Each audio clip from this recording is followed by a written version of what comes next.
Hindi nagkasya ang cake sa box, kaya naman ginawa na lang natin ng paraan.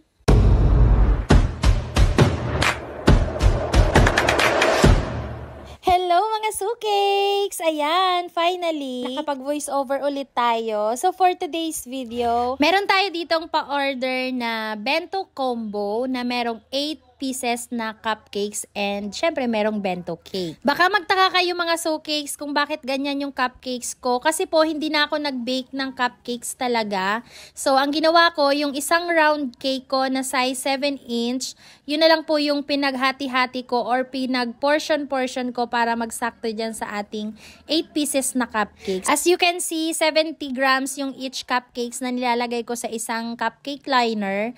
So ayun, tapos nilagyan ko din siya ng chocolate ganache para mas masarap. And dito sa part na to, kung makikita nyo, gumamit tayo dito ng Sugar King na food coloring. So, kapag mga light colors or pastel color yung kailangan ko, talagang gamit na gamit ko yung Sugar King na food color. So, dito nga, kailangan ko kasi ng pink na color doon sa cupcakes. Kaya naman, inuna ko munang gawin or nagpipe na ako mismo doon sa cupcakes na 3 peraso. Then, yung icing na pink kanina na natira doon sa piping bag, binalik ko dito sa pinaghaluan ko ng color pink. Tapos, saka ko naman siya nilagyan ulit ng food coloring na color purple or violet kasi nga, kailangan ko din ng purple na parang nagpipink siya. Kaya naman sabi ko, good idea yung pink and violet na i-combine. So, ayan nga, ganyan na ganyan yung color ng frosting na kailangan nating ma-achieve doon sa sample. Kaya super happy ako na hindi ako nahirapan mag-achieve nung ganyang kulay. Kung napansin nyo siguro, yung ating bento cake ay medyo mataas siya. Nakita nyo naman siguro doon sa ating first clip ng video na hindi nga talaga sumakto yung box.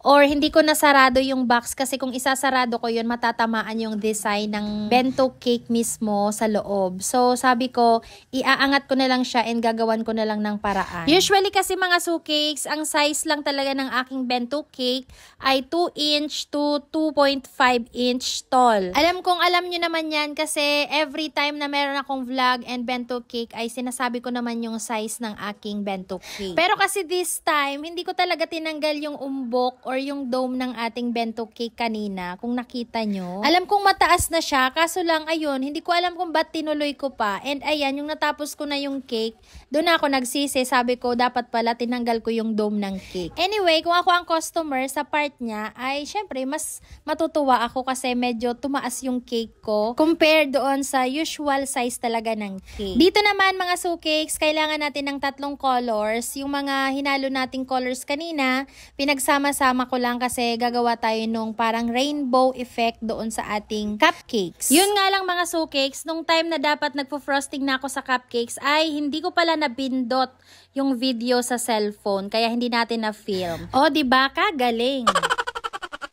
Anyway mga sukeks, ito ay patapos na ang ating cake. Naglalagay na lang tayo ng mga sprinkles sa taas. Kagabi, before ko siya ilagay sa chiller, tinatansya ko na kung paano ko siya gagawa ng paraan para maisara. And dito naman, ito ay umaga na. So, saka ko lang nilagay yung mga fondant details sa cake. Yung name kasi ay fondant and yung age na 3 perasong 5 dyan sa 3 pink na cupcakes ay fondant din. And alam nyo ba, yung sa sample kasi ay parang may batik-batik siyang color black. So, alam ko kasi yung ginamit doon sa frosting na yon ay buttercream. So, naisip ko na baka hindi mag-work dito sa whipped cream.